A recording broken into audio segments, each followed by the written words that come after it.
a la mesa redonda de esta tarde, mística para un nuevo siglo. Lo vamos a hacer comenzando con un minuto de silencio, de manera que podéis colocaros cómodamente allí en vuestra silla, de espalda, pues pegada allí al asiento, hombros cómodos, brazos cómodos, piernas cómodas, cuello también suelto. Y vamos sencillamente a mantener este minuto de silencio a la escucha de nosotros mismos, a la escucha de nuestro medio, de la naturaleza, a la escucha.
Muy bien, muchas gracias.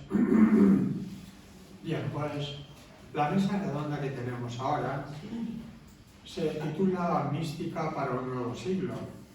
Y del siglo XXI pues se han dicho muchas cosas, ¿no? Ya André Malraux, ¿verdad? Pues ya a finales del siglo XX decía que el siglo XXI sería ético o no sería, pues Bourdieu y otros hablaban ya de un siglo XXI espiritual o no sería.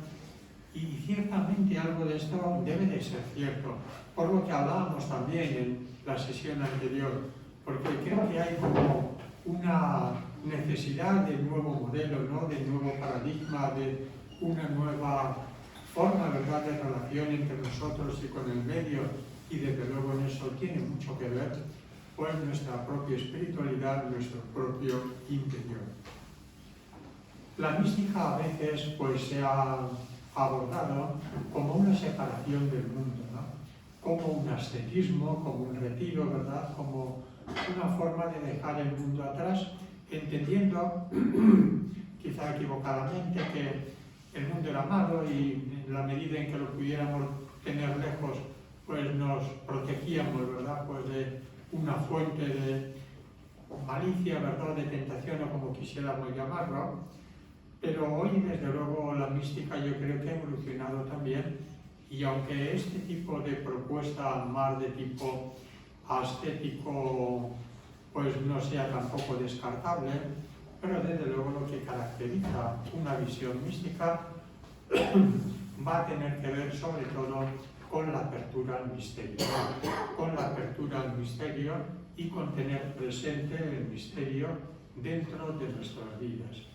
Esa experiencia de misterio, esa experiencia de atención, esa experiencia de escucha, de observación, de ir atento por la vida, de no devorar las páginas del libro de la vida, sino de irlas sabiéndolas leer y escribirlas. Todo eso va a tener que ver con una visión mística de la vida.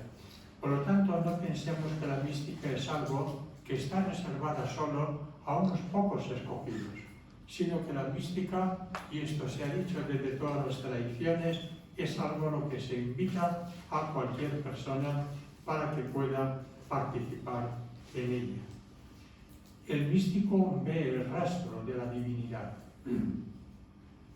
Yo soy químico de profesión y pues para conocer, por ejemplo, muchas partículas subatómicas, muchas partículas elementales, es imposible verlas.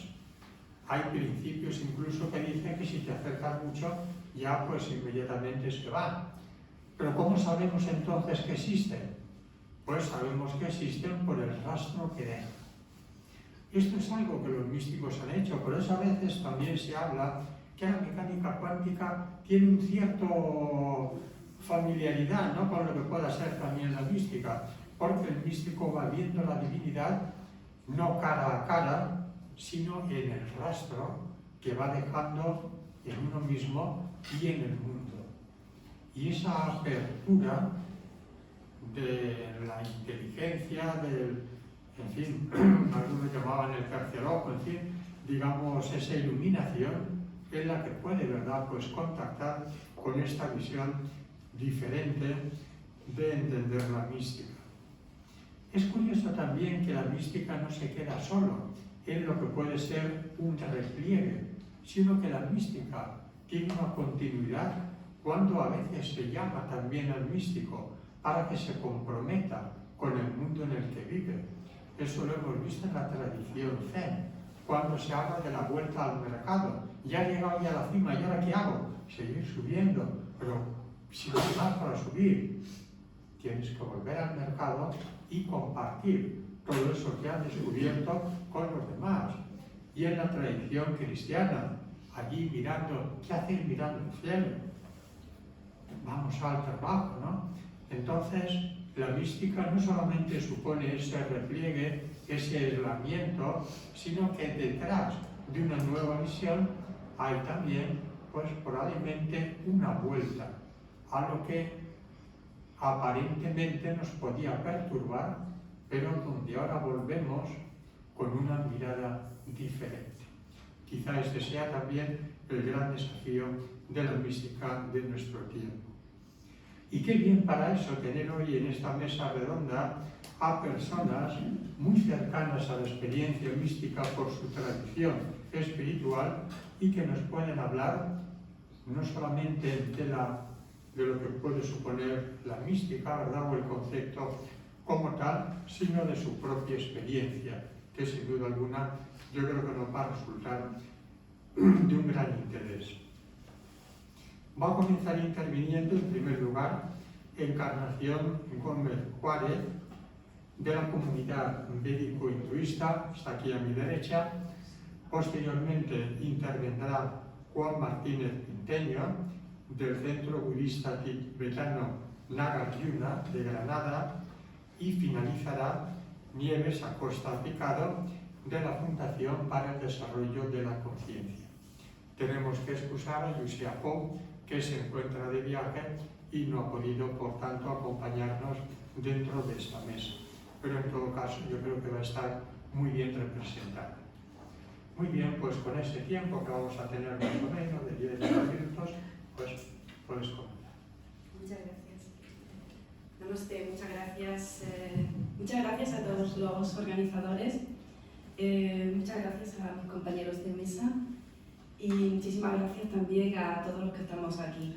Federico, el minuto de silencio inicial, de oración, así que sí, de meditación, se merece una pequeña oración que quiero compartir con todos y que también vamos a utilizar para introducir el concepto místico, muy unido también al concepto de lo humano, porque una cosa sin la otra no tendría demasiado sentido. Om Sahana Bhavatu Sahano Bhunaktu Saha Viryam Karavavahai Tejasvina Vaditamastu Ma Vivishavahai. Om Shanti Shanti Shanti Hari Om Tat Sat. Om. Que juntos seamos protegidos, que juntos seamos alimentados, que juntos trabajemos con fuerza y con vigor, que nuestro aprendizaje, que nuestro estudio sea luminoso y que nunca nos odiemos. Esta es la oración una de las hermosísimas oraciones que utilizamos también cuando vamos a empezar los estudios, cuando vamos a empezar algo, Sobre todo, en mi escuela se ha utilizado sobre todo antes de estudiar, antes de una clase de estudio, antes de una enseñanza, pues se utilizaba esta oración y la utilizamos. Cantaba por matarme, es maravillosa. Bueno, el místico tiene que estar inevitablemente unido al humano. Cuando hablamos de la experiencia mística, estamos hablando de algo que trasciende. Y en este trascender no queremos decir que nos olvidemos de lo que hay aquí, sino que también y necesariamente tenemos que conectarnos con esa parte de trascendencia, de espiritualidad que está en nuestro propio programa como ser humano. Desligarnos de esa historia, incluso las personas que no se declaran creyentes, siempre hay algo de trascendencia que no podemos evitar, de irnos de donde estamos ahora mismo. Bueno, la experiencia de lo divino, de la fusión con lo divino, ese tránsito, ese recorrido, se podría llamar que es el proceso de la mística. La definición académica dice, es una experiencia muy difícil de alcanzar, en el que se llega al grado máximo de la unión del alma a lo sagrado durante la existencia terrenal. Quizás el problema sea que ponemos demasiada intelectualidad, y no es que no sea necesario lo intelectual, pero también hasta eso hay que trascenderlo. Cuando hablamos de lo místico en la religión, hablamos de ese punto de trascendencia de este plano terrenal, para saber que somos mucho más que lo material y de lo que se puede tactar, de lo que se puede percibir con los sentidos. Pero también el místico tiene la obligación de enseñar o de compartir la trascendencia del propio plano en el que nos encontramos. Si me permiten una pequeña broma, cuando yo estaba estudiando psicología, mi hermano pequeño tenía unos dibujos que eran muy tontos. Era siempre yo lo veía muy tontos. Para mí Bukuni era el campeón. Entonces se veía una torre y una princesa despavorida corriendo y un villano detrás de ella, ¿no? Y la princesa venga a gritar, y el villano venga a perseguirla se suponía que tenía que ser un mazo, porque era una torre con paredes gruesas y una ventana donde todo se veía cíclicamente ese espectáculo. Otra secuencia del dibujo animado es que alguien quita la torre y se ve cómo es la dulce princesa la que va persiguiendo al villano y el villano el que está corriendo absolutamente despavorido, ¿no? Muchas veces tenemos que quitar y tener visiones mucho más amplias para ver realmente lo que está ocurriendo. Porque muchas veces las visiones parciales nos están dando eso, una visión parcial. Y por lo tanto necesitamos ampliar esa mirada. Ese es el concepto de mística que a mí me fascina.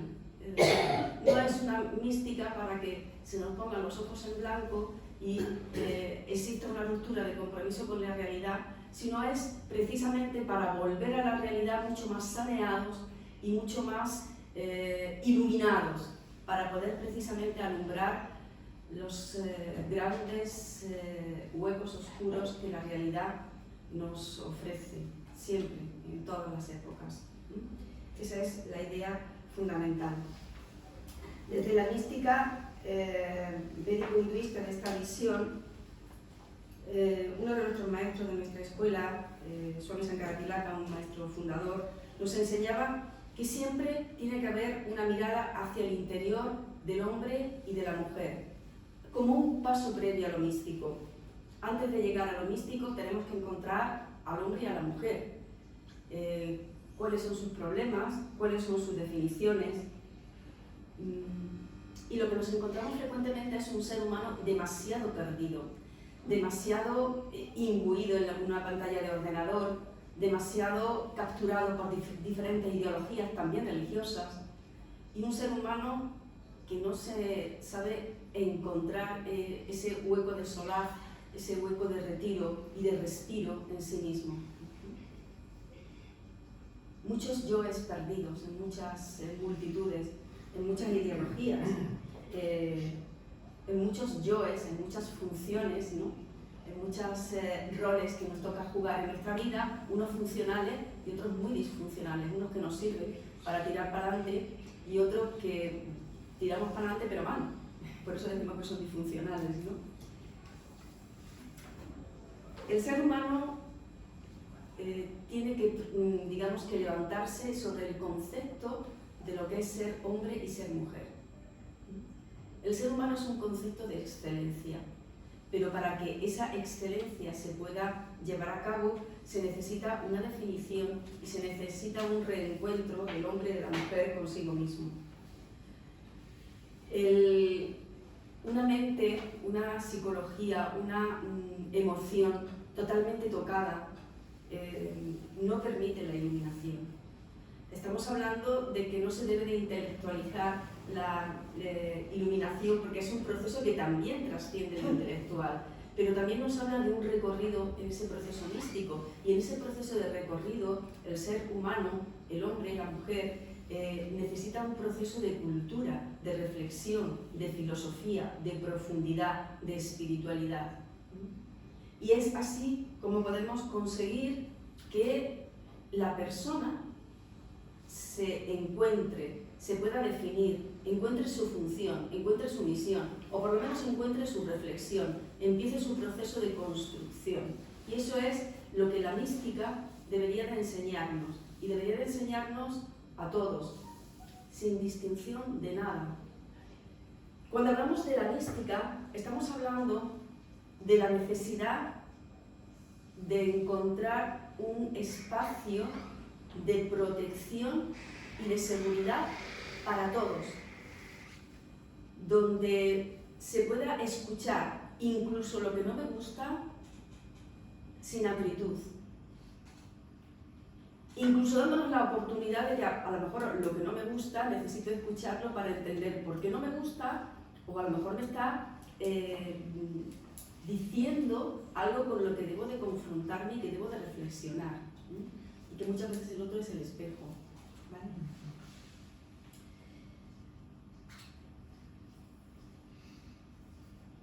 El ser humano necesariamente tiene que adquirir cultura, reflexión y llenar valores.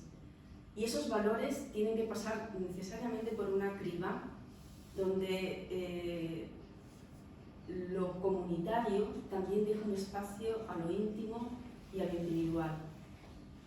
Pero no para separarnos, sino precisamente para integrarnos con más conciencia y también con más riqueza, no solamente a uno, sino también a los demás. Y eso es algo que consideramos muy importante. Lo que estamos hablando precisamente es de tener ese punto de definición como ser humano, ese punto de cultura, ese punto de valor, de reflexión, ese punto intimista del que nos hablaba de una forma preciosa antes Federico, y estamos hablando a que tenemos que tener vida interior, que nos permita sortear los obstáculos que nosotros nos encontramos, los obstáculos que nosotros ponemos, los que nos ponen los demás y los que nos pone el mundo por el mero hecho de existir. Cuando conseguimos llegar a estos puntos, hemos pasado del sujeto, del hombre o mujer, al ser humano, y en el ser humano entonces es cuando se junta lo que genuinamente nos hace ser humanos, y es nuestro humanismo, nuestra capacidad de entendernos como personas y de entender al otro. Esto es fundamental. Si no conseguimos eso, si estamos constantemente en esa carrera de locos, donde ya nadie lee un libro, ni un artículo, ¿no? Y las enseñanzas tienen que ser muy cortitas porque no conseguimos mantener la atención más de minutos, no segundos. Estamos perdiendo muchas cosas, muchas cosas. ¿Quiere decir que esto no es importante? ¿Quiere decir que los mensajes en momentos rápidos no pueden dar un punto de dinamismo, de gracia, de diversión? Sin duda, pero que sustituya a lo que es una enseñanza más pausada, más íntima, más reflexionada, más reposada? Eso es un serio problema, muy grave problema, que ya desde distintas instancias médicas, psicológicas, filosóficas, por supuesto también, se está tocando. Cuando llegamos a la humanidad con valores para todos, es cuando podemos empezar a hablar del místico. es cuando podemos recitar con plena conciencia la oración que decíamos al principio, ¿no? Om Sahana Bhavatu, Sahana Bhunaktu, Saha Viryam Karavavahai. Que estemos juntos, que maestros y estudiantes podamos trabajar juntos, que seamos protegidos, que seamos alimentados, que juntos trabajemos con gran energía y con gran vigor, que nuestro aprendizaje sea luminoso y que no nos odiemos. El místico tiene que tener superada la confrontación. Esto es mío, esto es tuyo, esto lo haces porque te interesa a ti, esto lo hago porque me interesa a mí, es que vas solamente a tu cuerda. Todo ese tipo de cuestiones que en el plano más o menos humano se pueden entender y hasta se pueden aceptar, en el místico deben de estar superados. Y así se fracasan también, cuando se pelean incluso por un pequeño cuenco de barro, ¿no? Perdido en la codicia de lo que puede ser más simple. No tienen que ser cosas precisamente muy elevadas. Fama, nombre, poder, la simple deferencia en un acto, ¿no? Todo ese tipo de cuestiones, en una posición de trabajo, todo ese tipo de cuestiones que tanta malestar generan y tanto enfrentamiento y tanto enrarecimiento de los ambientes laborales, familiares, en los que cada uno nos estamos moviendo. La mística tiene diferentes formatos, lo comentaba antes Federico. Está el asceta, ¿no? El retirado, el que está en su ermita, en oración, en contemplación, en meditación, y que su vibración está purificando y bendiciendo a todos los que están a su alrededor. También está el cenobita, el místico también, contemplativo, pero que comparte, ¿no? Que se acerca y que comparte su opinión, su conocimiento, sus consejos con las personas que llevan una vida más mundana, ¿no? Involucrado en la sociedad, por supuesto, también, el místico curando la mente, ¿no? En India a los profesores de yoga y a los médicos se le llama shiromani, ¿no? Una mente enjollada, ¿no? Es decir, como una mente privilegiada, gracias a lo cual podemos todos sentirnos bendecidos y protegidos, ¿no? Y también beneficiados con esa mente de joya, ¿no? Esa mente de shiromani. El místico tiene que ser necesariamente, desde la óptica védico-hinduista, un gran reintegrador que reintegre las tres realidades en las que nos movemos los seres humanos: mente, cuerpo y espíritu. El gran auxiliar del Veda es la escuela de la mística, que es la escuela del yoga, y existe una máxima de yoga que dice: lo que es bueno para el cuerpo debe de serlo para la mente y debe de serlo para el espíritu. Si no es bueno para alguno de los tres, no es yoga, no es unión.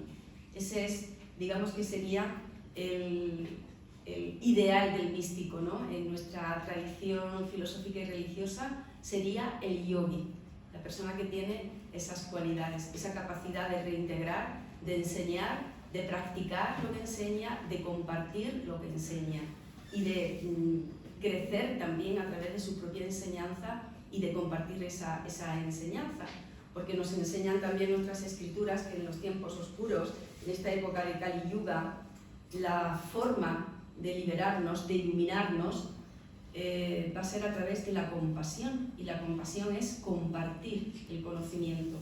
Decía Sri Krishna, voy cortando, Sri Krishna, que para él el más querido será sin duda la persona que comparta el conocimiento y que lo difunda entre todos los demás. Para finalizar, muy brevemente, la mística tiene que desarrollarse en una sociedad, y en la sociedad cualquier místico de cualquier tradición, desde nuestro punto de vista, tiene que cumplir tres líneas. Una línea blanca, que desarrolle su religiosidad viviendo y dejando vivir; una línea azul, siendo útil a esa sociedad; y una línea roja, que es respetando las leyes, normas y conducta de la sociedad en la que vive. Si no es así, digamos que no podría prosperar este tipo de mística. Cuando estamos hablando de mística, de esa mística que trasciende el plano terrenal, pero para volver también a ella, estamos hablando fundamentalmente de un principio también de compasión, porque la compasión genera comprensiones, y las comprensiones, soluciones. que es lo que necesitamos siempre, iba a decir en este tiempo. Si habláramos con los tiempos de cualquier otra persona, dirá, en nuestro tiempo también, ¿no? Pues eso, nada más. Muchas gracias. Gracias.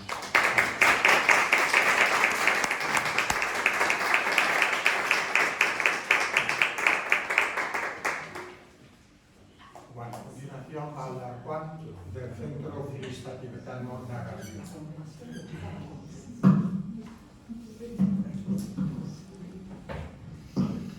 Se escucha bien, ¿no? Bueno, pues yo también quiero agradecer vuestra presencia y la organización, bueno, a las personas que han hecho posible la organización de estas jornadas, que en los tiempos que corren pues, es algo difícil de experimentar. Un encuentro de esta temática es difícil. Yo decía, para las instituciones, para determinados ámbitos de poder, incluso para la universidad y para determinados ambientes, organizar jornadas de diversidad religiosa es difícil encontrarlo, difícil poder asistir en ellas, y yo me congratulo con todos vosotros de eso. Entonces, porque estamos viviendo unos momentos de sobresaltos y de preocupación, porque la barbarie de nuevo se extienda involucrando a las religiones, como ha ocurrido en tantas ocasiones. Entonces, en el comienzo de este siglo, bueno, pues se están acumulando una serie de problemas. Federico ha hablado de algunos de ellos, y de conflictos cada vez pues de la emergencia climática, de la injusticia económica y social, de la migración, el terrorismo, los fanatismos ideológicos, políticos y religiosos. Y bueno, en este contexto tiene sentido hoy hablar de la mística como un tema de reflexión, o incluso todavía podría ser más disparatado considerar que la mística es una salida o una propuesta o una solución válida y viable. Pues evidentemente, si lo hacemos y la respuesta de esta pregunta la hacemos desde el prototipo clásico de un místico, evidentemente no tiene sentido. Pero vamos a ver qué tipo de mística es la que está evolucionando en la actualidad, como decía el libro de lo que decía Federico, una nueva forma de entender la mística. Y esto es lo que yo quiero decir desde el Centro Nagarjuna, al cual pertenezco. Por decir quiénes somos, pues somos un centro, ahora como unos 150 centros en todo el mundo, que fundó Lama Yese, continuó su dirección Lama Zopa Rinpoche, que ha muerto recientemente. Es un centro de estudio del budismo tibetano, es decir, estamos dentro de la tradición del budismo tibetano y en concreto de la tradición del linaje del Dalai Lama, que es nuestro máximo líder espiritual, o el líder espiritual de todo el pueblo tibetano. Y bueno, pues desde este punto de vista es del que voy a hablar, porque evidentemente hay otras tradiciones de budismo en toda Asia y en todo el mundo, y yo no las conozco lo suficiente, aunque también conozco la tradición del budismo zen, como ha dicho, hablaré de un maestro del budismo zen, y no conozco lo suficiente, pero desde aquí es de donde quiero hablar. Entonces, para la mayoría de las personas en nuestra sociedad, la vida contemplativa, mística, espiritual, se considera una solución o salida escapista, poco realista, desentendida de los problemas del mundo. Seguramente para muchas personas está la visión que se tiene del budismo en nuestro contexto. Y en cierto modo en el pasado, no tan lejano, en muchas zonas de Asia, sobre todo en el Tíbet, se refiere, parece que esa fue, desde nuestro punto de vista, la tendencia predominante. En el Tíbet el budismo se desarrolló en torno a los monasterios y a diferentes formas de vida retirada. En lo que se refiere al budismo tibetano, en la actualidad los monasterios y las universidades se han refundado en el exilio. Como sabéis, el Tíbet está ocupado por los chinos, por el gobierno chino, las autoridades y el ejército chino. Y siguen desarrollando su actividad en el estudio de las enseñanzas de Buda transmitidas por los maestros, así como en el adiestramiento de la mente mediante la meditación. Pero la situación ha cambiado. Los monasterios se han abierto en muchos aspectos a la cultura occidental. Hay una comunicación constante con el exterior. Los monjes viajan y se forman en disciplinas científicas que antes no eran estudiadas. Es destacable como el mismo Dalai Lama en persona mantiene frecuentes encuentros con intelectuales científicos de diferentes disciplinas. Los maestros han venido a Occidente y esto ha supuesto una gran oportunidad para un mejor y adecuado conocimiento de lo que es el budismo, y ahora entendemos mucho mejor lo que es el mensaje de Buda. El enfoque de aprendizaje y la práctica de los monjes y laicos budistas también ha cambiado. En la actualidad el budismo está experimentando un proceso de renovación y apertura inusitado. Los maestros en las diferentes tradiciones están impulsando una nueva forma de practicar el Dharma. En primer lugar, sigue siendo un camino de estudio, reflexión y meditación. Se siguen realizando prácticas devocionales y oraciones.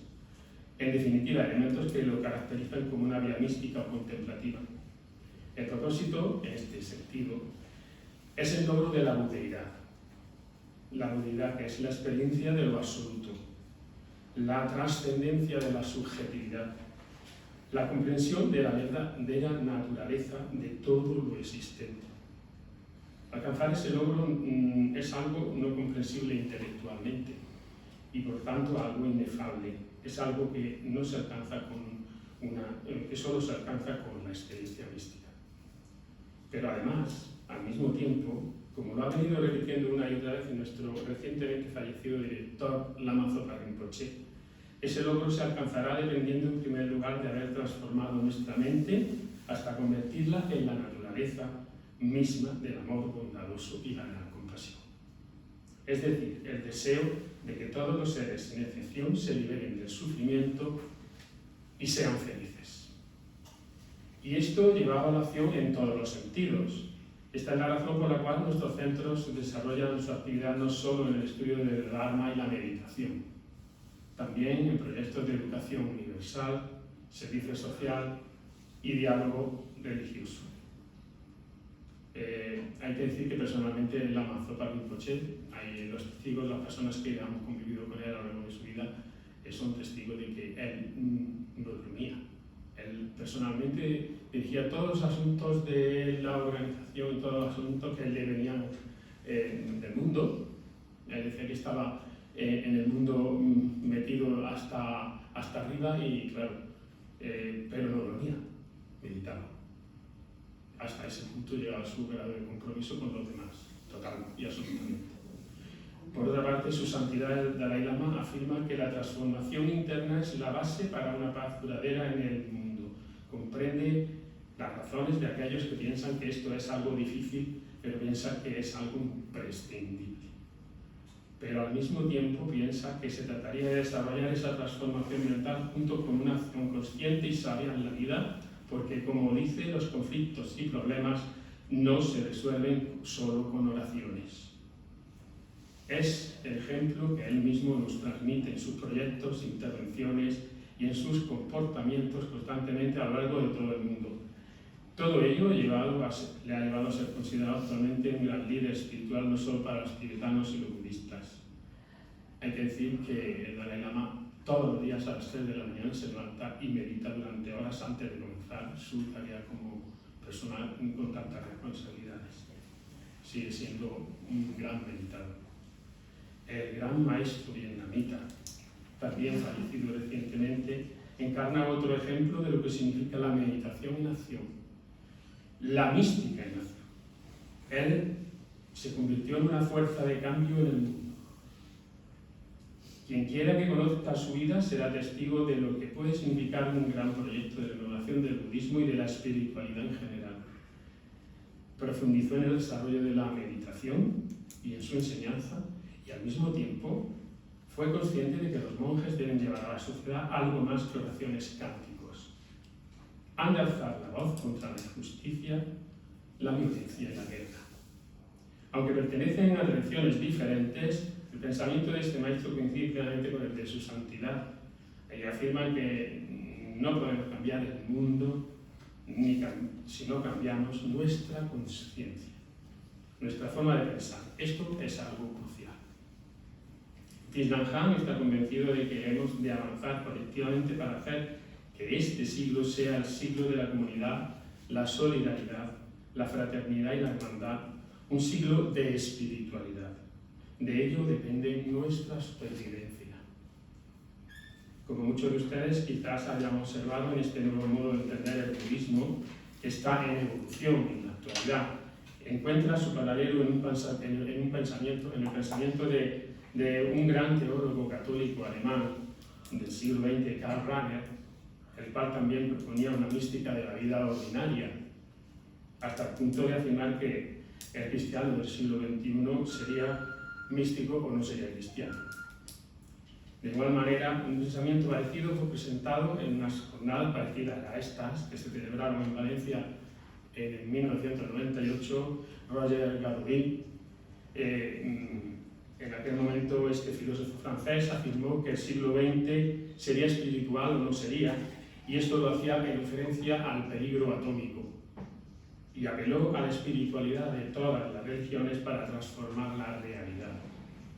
Y para terminar, creo que muchos practicantes budistas y de otras religiones podemos estar de acuerdo con el Dalai Lama en su convencimiento de que a pesar de todas las dificultades, considerado como seres chalados que están mirando las nubes en su meditación o algo así, y con ser considerado como algo poco realista, pues que necesitamos transformar nuestro interior como medio para conseguir una paz mundial.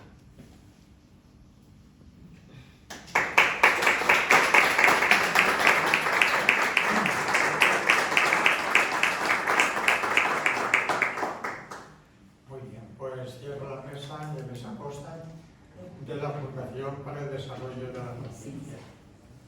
Bueno, pues, ¿esto puede enseñar?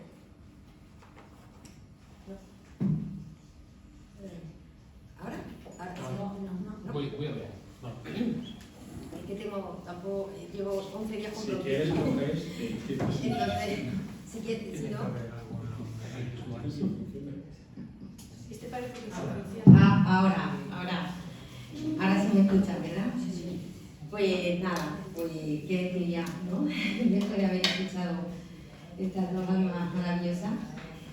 Y bueno, sobre todo, lo primero, dar las gracias, ¿no?, por estar aquí y poder participar en esta jornada, que pienso que son una, como ha dicho mi compañero, son unas jornadas de reflexión en un momento que creo que son necesarias, ¿no? La visión de la mística en el nuevo siglo es casi idéntica, ¿no?, a la mística de hace ya muchísimos siglos, ¿no?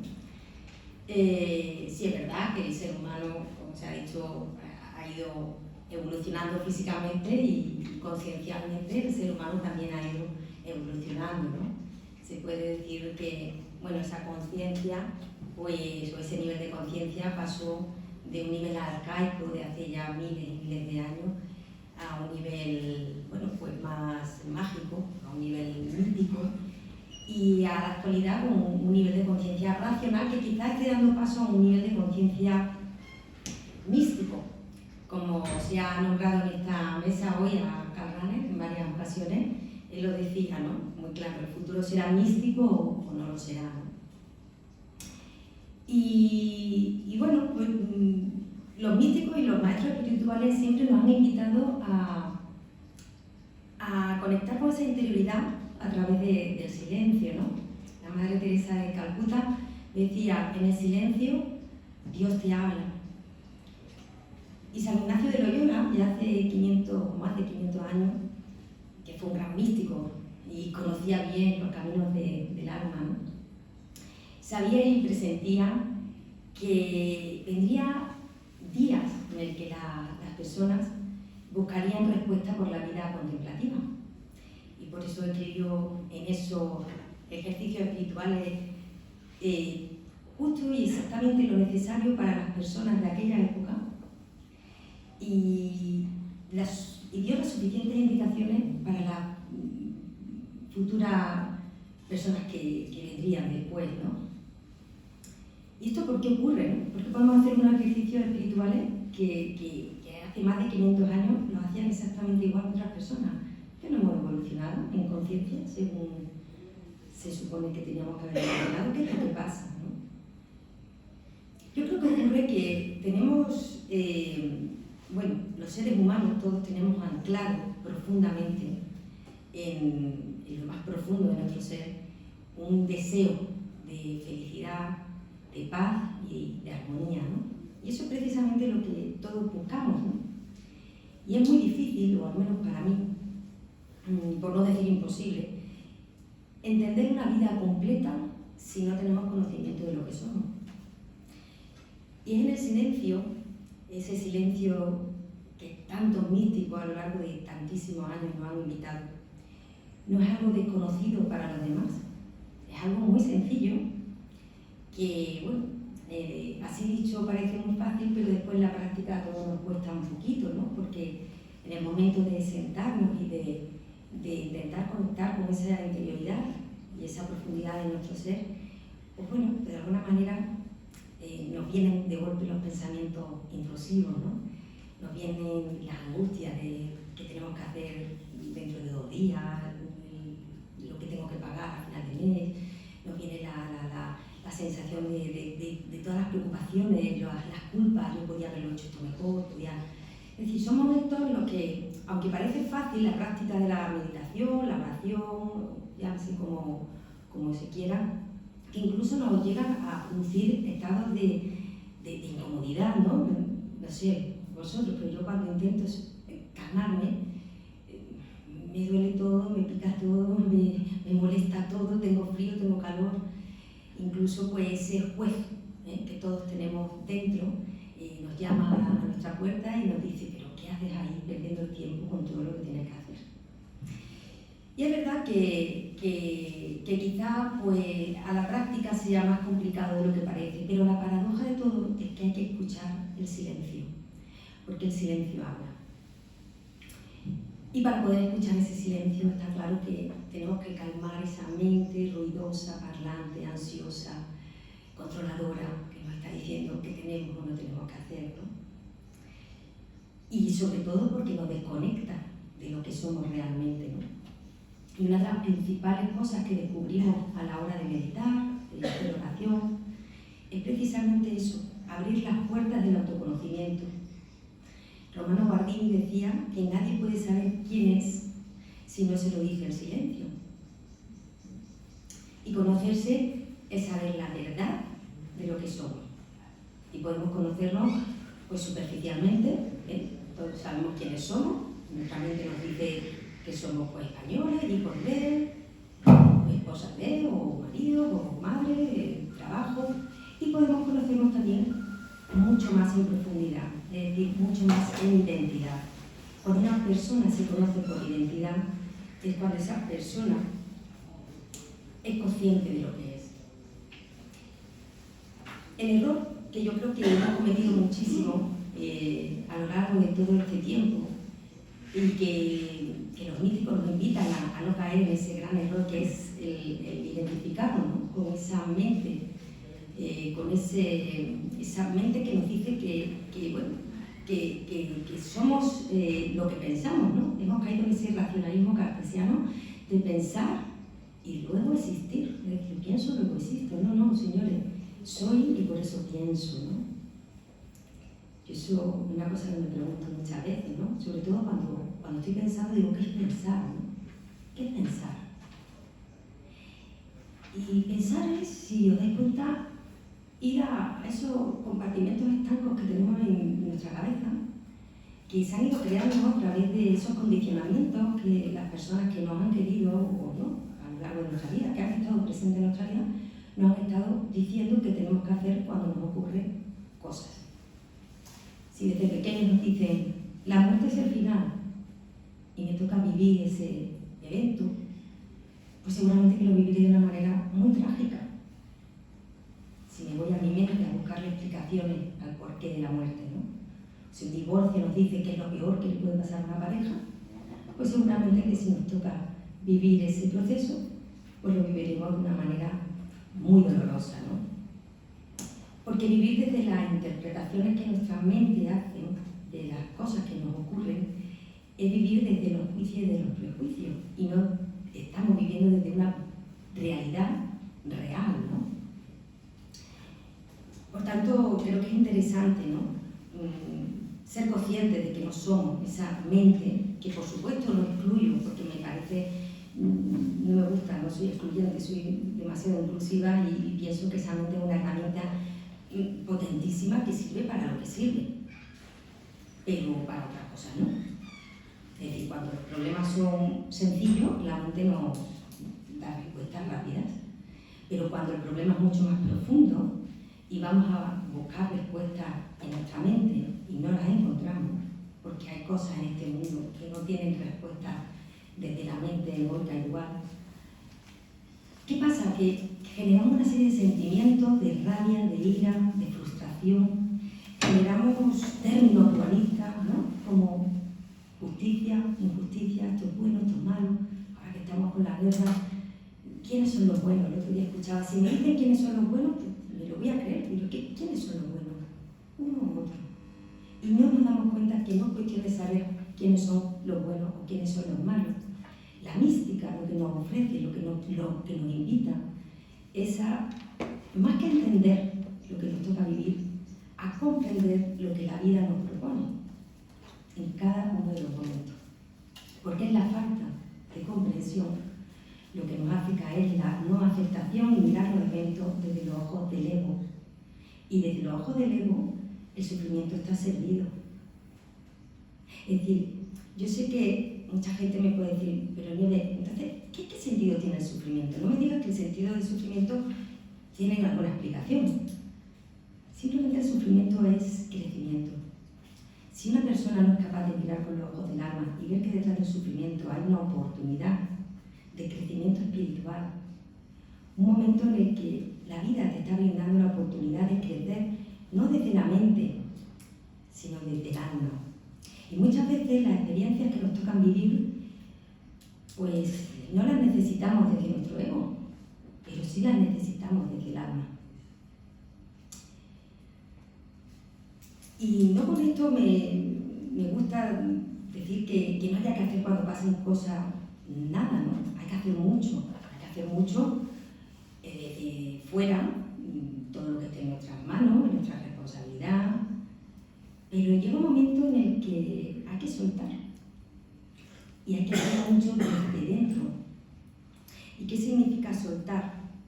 El maestro Eckhart, ya en el siglo XIII lo explicaba mucho mejor que yo, decía, para la persona que aprende a soltar, nada puede volver a interponerse en su camino.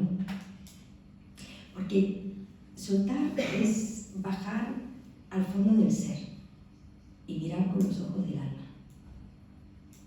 Eso es soltar. Y conectar con nuestra conciencia, que es un lugar diferente y vamos a recibir otro tipo de información distinta a la mental. Y como ha dicho mi compañera de mesa, no es un privilegio de los místicos, no es un privilegio de las personas que llevan vidas contemplativas. La dimensión espiritual es un derecho natural, antropológico e innato, que todos tenemos y que nos capacita además para comprender lo que somos. Y vivir desde el estado de ignorancia es, y me refiero al estado de ignorancia de saber quiénes somos, es vivir desde el miedo de la mente. Y místicos como Teresa de Ávila, que hablaba de esa loca de la casa, no como la mente imaginativa, útil y creativa, sino precisamente como esa que nos crea esos discursos interminables de pensamientos, ¿no? Que nos agota, estoy agotada mentalmente, esa que muchas veces los budistas creo que le llamáis la mente del mono, estar aquí o allí, ¿no? Y si mi hijo se va de viaje y si tiene un accidente, me ha salido un punto y si es un cáncer, me falta no sé, y si, esa es la mente del mono, esa es la loca de la casa, la que nos está diciendo siempre qué es lo que tenemos, qué no tenemos que hacer, ¿no? Y la mística de este siglo nos dice lo mismo que hace miles de siglos, conecta con tu interior. Y conectar con tu interior es simplemente observar y tomar presencia de lo que somos. ¿Por qué? Porque a veces lo esencial es invisible a los ojos y es inaccesible a los oídos. Si nos remontamos, fijaros, a los profetas de Israel, Isaías, Jeremías, Ezequiel, nos decían, ven pero no oyen, no miran, pero no escuchan, pero no oyen. Y es verdad que muchas veces las cosas, los eventos, nos llegan como en un lenguaje cifrado que la mente nos bloquea y nos impide descifrar el mensaje. Es decir, nos impide ver, pues, por ejemplo, qué hay detrás del sufrimiento, ¿no? Porque ninguna mente quiere sufrir, ¿no? Y además no estamos educados para sufrir. Yo soy la primera, soy madre, soy abuela, soy hija. Yo no quiero que los míos sufran. Nos han educado a no sufrir. Pero cuando nos ocurren cosas, tenemos que aprender a escuchar, no solo desde ese lugar, desde esa loca de la casa que nos vuelve locos, sino tenemos que aprender a permitir que haya otra voz que nos hable. El ruido de la mente nos desgasta muchísimo. Insisto, ¿cuántas veces habéis dicho estoy mentalmente agotada? Y es verdad, Teresa de Ávila también, y la vuelvo a repetir, ahora hablaba de ese desgastante pensamiento mental que tenemos, le llamaba la tarabilla de los molinos. ¿Sabéis lo que es la tarabilla? Es una pequeña pieza que llevan los molinos, cuya principal función es simplemente sonar para saber que está funcionando el molino, ¿no? Por eso nos pasa muchas veces, ¿no? Y ella no sugería nada más que decía, deja que la loca de la casa hable, pero no le interrumpas, pero tampoco le pongas mucha atención, ¿no? Matthew Ricard, también un maestro budista, que a mí también me encanta, he leído bastante sobre él, hablaba de los pensamientos así, decía, hay que dejarlos pasar como las nubes. Unas veces van más rápido, otras veces van más lento, pero no detenerse en ello. Todas las tradiciones sapienciales nos invitan al autoconocimiento. El único objetivo por el que nacieron las religiones y la filosofía fue para darle respuesta a la eterna pregunta de ¿quién soy yo? Pero el ¿quién soy yo? Es la única pregunta que no tiene respuesta mental ni conceptual. Y tenemos miles de místicos, miles de citas a lo largo de la historia. Si nos metemos en los evangelios apócrifos de Jesucristo de Nazaret, encontramos, en los evangelios de Tomás, encontramos citas de Jesucristo de Nazaret que dice: quien conoce todo, pero no se conoce, no conoce nada. Y Kant también hablaba de ese autoconocimiento como el principio de toda la sabiduría. Yo os invito, para terminar, no a buscar nada, solo a vivir esa experiencia de entrar en el interior, en la profundidad de cada uno de nosotros, y sobre todo a través del silencio, porque decía Krishnamurti, solo una mente en silencio puede ver la verdad, no una mente que se esfuerza por verla. Y cuando logramos aquietar esa mente, solo queda paz.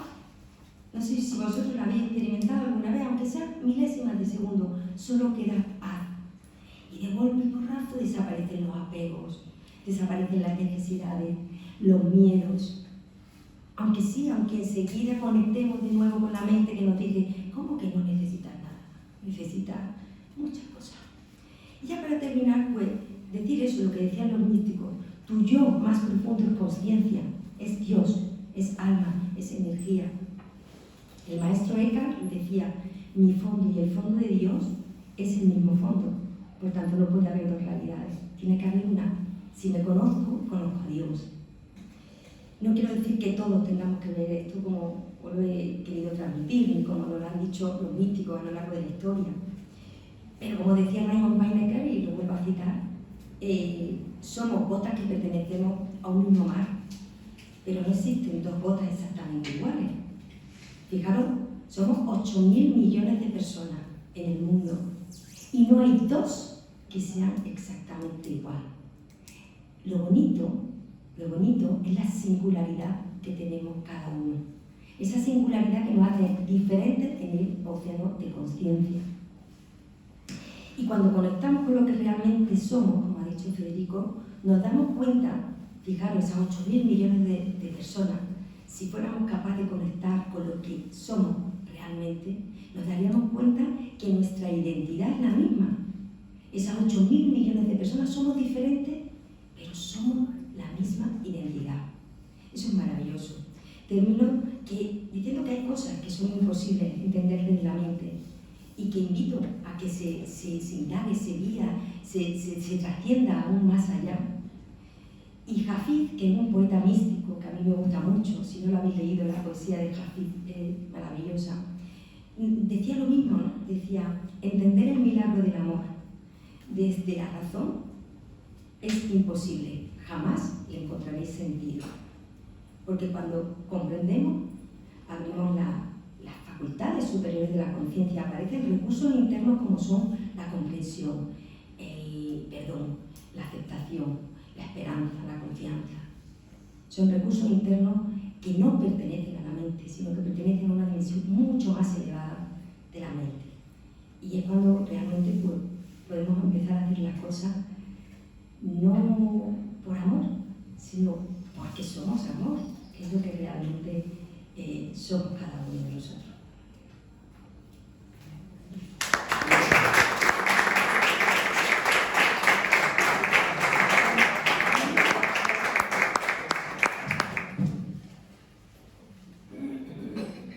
Muy bien, pues muchas gracias a los tres. Yo creo que ha sido unas aportaciones muy iluminadoras y ahora disponemos de Dos minutos. un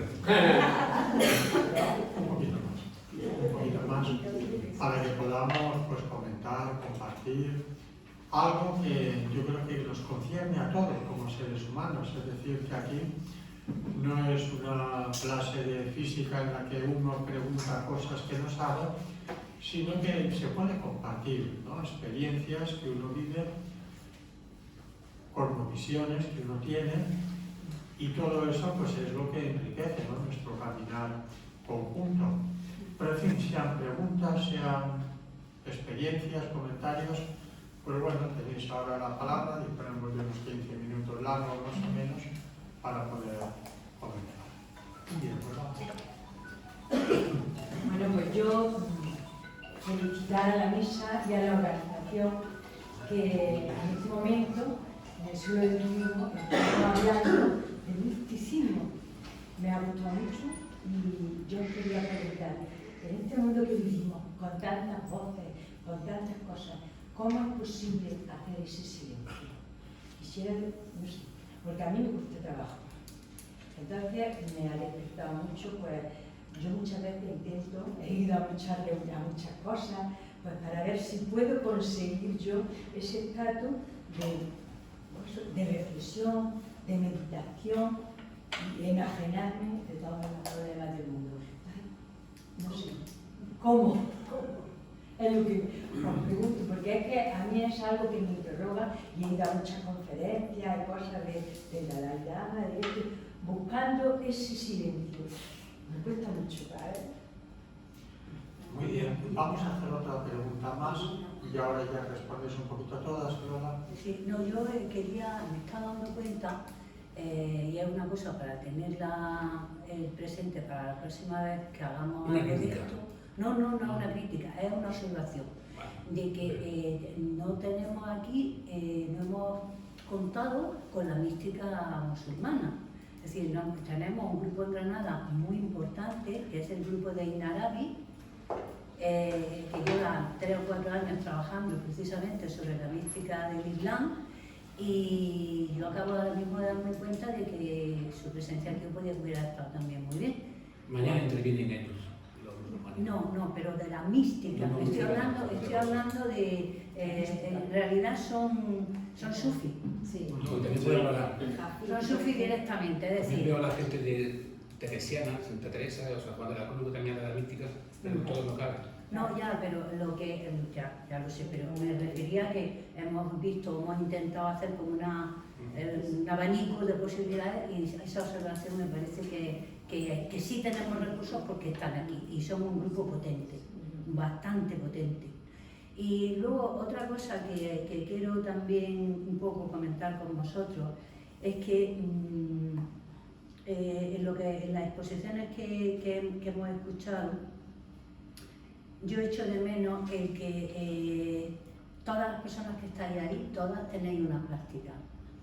tenéis una práctica seguramente de años, ¿no? Entonces hay como unos elementos básicos de esa práctica que tienen que ver también con tu pregunta de cómo llegar a ese silencio, de cómo llegar a esa...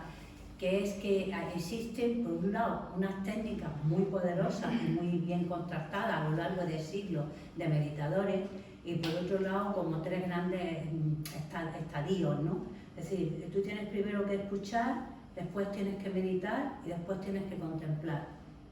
Es decir, y para poder escuchar, tú tienes que quitar, como decía Nieves y como decían en otras intervenciones, todo ese ruido mental. Tú tienes que llegar a una calma mental, a un estado en el que la mente esté, por un lado, lo suficientemente serena y por otro lado, lo suficientemente fija como para poder seguir un hilo del que sea, de observación o de sencillamente de estabilizar esa mente, ¿no? Entonces, todas esas técnicas se practican, y gracias a esas técnicas es que logramos meditar. Si no existieran esas técnicas no se podría meditar. No se podría, si no existiera esa estabilidad y esa concentración, no se podría meditar. Pero una vez que ya eso lo has hecho muchas veces, entonces viene la segunda parte, que es la de contemplar en la meditación. Entonces esa segunda parte es tan importante como la primera, porque esa es la que hace que lo que es una sola idea se convierta para ti en un principio de vida. Si no hay esa parte, tampoco se puede decir que la meditación tiene todo su efecto, ¿no? Entonces, no sé, creo que esta aportación que yo hago humildemente, ¿no? Creo que es importante, porque corremos el riesgo de irnos por los cerros de Úbeda, de hablar de la mística en general, cuando la mística tiene unos principios muy concretos, ¿no? Yo creo que en todas las meditaciones está la confrontación, como decía Nieves, con tu interior, pero está también la confrontación con lo que tú piensas y lo que tú crees que realmente te ayuda a vivir mejor, te ayuda a mejorar, o que crees que son errores que están ahí para mí o para los demás y que están obstaculizando pues poder desarrollar la compasión, la comprensión y todas estas cosas de las que antes habéis aludido todos, ¿no? No, pues ya está, no me quiero enrollar. Bueno, pues estas dos cosillas, si queréis comentar sobre ellas. Con el tema del ruido que usted comentaba, ¿no? Aceptarlo, porque el ruido forma parte también de la naturaleza de nuestra mente. Los maestros de yoga son unos grandes cultores, de la mente, y siempre nos dicen que ante tanto ruido, cuando todo se mueve, tú para ti. Y esto es perfectamente aplicable a lo que usted preguntaba. Es decir, acéptalo y obsérvalo. Y después podemos poner técnicas, ¿no? El cuerpo quieto, la respiración de una manera, una práctica de asanas, toda esa tecnología a la que aludía también Lola, ¿no? Y que sin duda está dentro de lo que son técnicas de meditación. Pero lo primero que tienes que entender es aceptarlo, y que meditar es pararte y cerrar los ojos y mantener quietud. No entres a valorar qué buena meditación he tenido, qué mala meditación he tenido, que no he podido con... No. Es el proceso, ¿no? Entonces, en ese proceso, pues a lo mejor tiene que haber mucho ruido. Pero también, como decía antes, es importante conocer la naturaleza de nuestra mente. Nuestra mente, por naturaleza, no puede sostener grandes picos, ni de bueno ni de malo. Se habitúa. Y en esa habituación viene la paz, viene la calma, ¿no? También en ese ruido.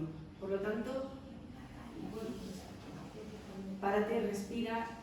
Sin duda, la práctica de asanas, la práctica de respiración, de pranayamas, es una ayuda inestimable. Nosotros estamos practicando ahora mismo yoga, entendiendo por yoga asana, postura, pues porque nos viene muy bien para estudiar, nos viene muy bien para saber nuestras emociones, para el insomnio que tengo, para el dolor de espalda que tengo, pero original, y está muy bien, es maravilloso que tengamos todos esos recursos, ¿no? Pero originariamente las técnicas de yoga las utilizaron los maestros de yoga, los antiguos rishis, los yogis arcanos, para que el cuerpo y la mente, sobre todo el cuerpo, no fueran un obstáculo para la meditación. no fuera una tortura el quedarte quietecicos con las piernas cruzadicas, ¿verdad? Y diciendo, y ya no solamente el informe que tengo que hacer, la comida que tengo que preparar, que me deja el encendido y apagar la vela, ¿no? Todo ese tipo de cosas que aparecen, ¿no? Sino que el propio cuerpo no te estuviera dando un golpe de estado. Básicamente es eso. Mis compañeros tienen una pregunta y después continuamos con lo que nos dice. ¿Quieres, Juan, comentar algo?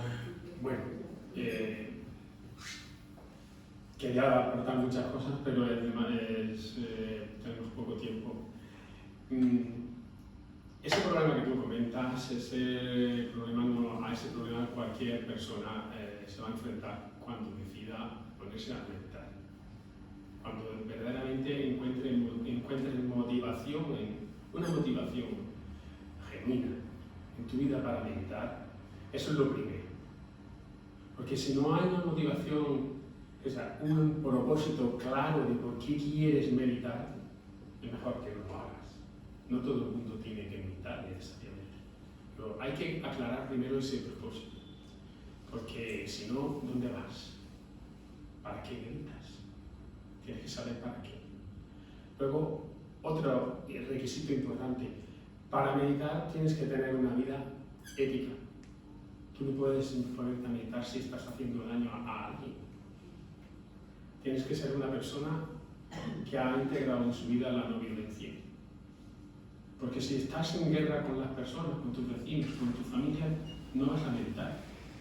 Tu mente no te va a dejar. Eso es un requisito imprescindible. Y una vez que has preparado el lugar y has preparado tu mente y has aclarado tu propósito, entonces empiezas a luchar con tu mente.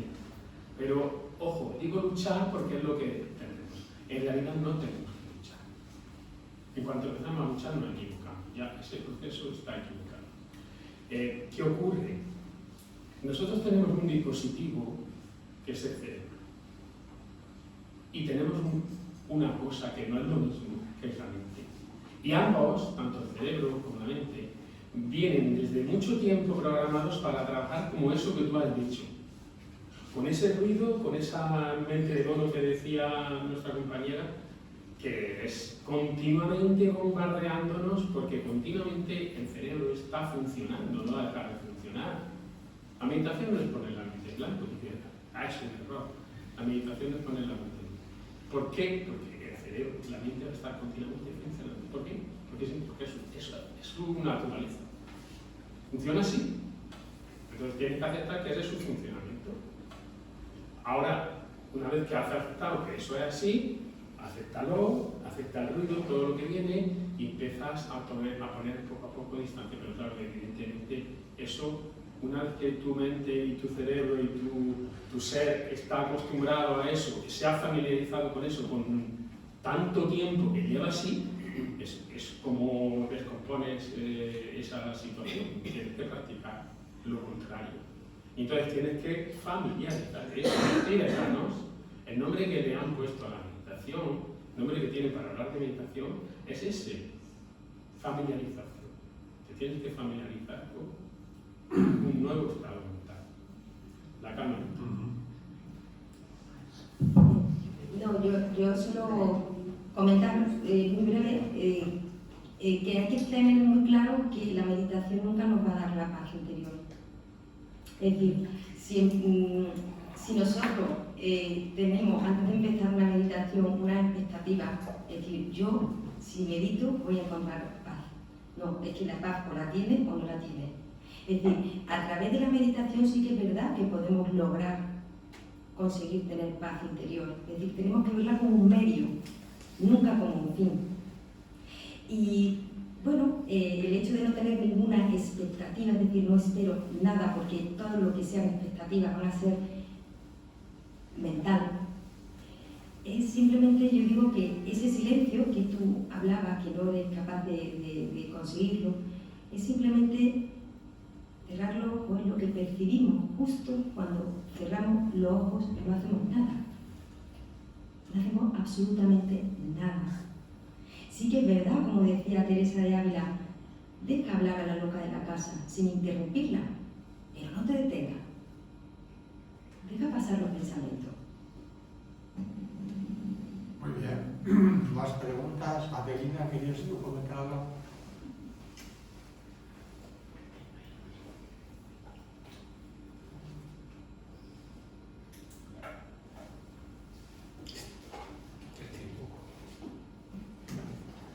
Muy bien, pues cerramos entonces aquí la sesión. Muchas gracias. Mañana continuamos.